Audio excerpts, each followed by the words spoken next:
भगवान श्री कृष्ण का जन्म कंस का वध कर समस्त पृथ्वी लोक को उसके अत्याचारों से मुक्त कराने हेतु हुआ था।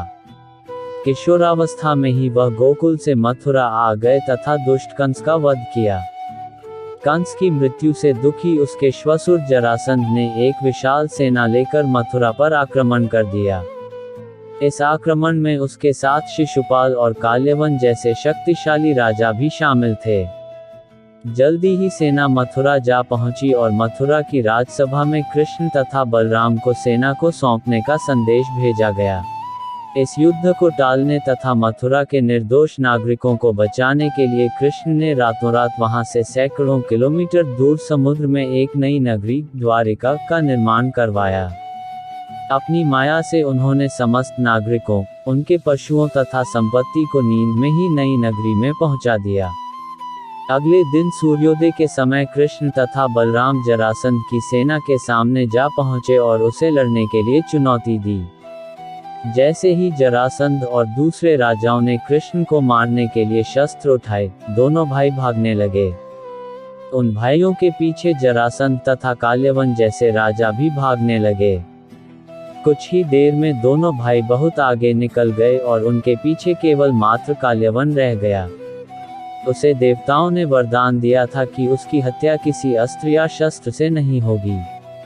ऐसे में वह निर्भीक था और लगातार कृष्ण का पीछा करते करते एक गुफा में जा पहुंचा।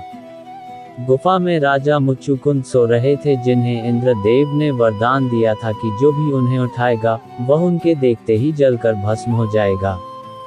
वहां पहुंचकर कृष्ण ने सोए हुए मुचुकुंद पर अपना पीतांबर डाल दिया और स्वयं छिप गए। काल्यवन भी वहां जा पहुंचा और सोए हुए राजा मुचुकुंद पर पीतांबर देख उन्हें ही कृष्ण समझ बैठा। उसने मुचुकुंद को उठाने के लिए लात मारी, जिसके कारण उनकी निद्रा खुल गई और उनके देखते ही काल्यवन वहीं पर जलकर भस्म हो गया। तत्पश्चात कृष्ण ने राजा मुचुकुंद को अपने चतुर्भुज स्वरूप में दर्शन दिए और उन्हें मोक्ष पाने का वरदान दिया। वहीं दूसरी ओर जरासंध और बाकी राजा पूरी तरह से खाली मथुरा देखकर वापस लौट गए। कृष्ण चाहते तो स्वयं भी काल्यवन और अन्य अधर्मी राजाओं का वध कर सकते थे, परंतु देवताओं के दिए वरदान का मान रखने के लिए ही उन्होंने काल्यवन को राजा मुचुकुंद के हाथों मरवाया। इसी तरह बाद में जरासंध का वध पांडु पुत्र भीम के हाथों करवाकर भूधरा का भार कम किया।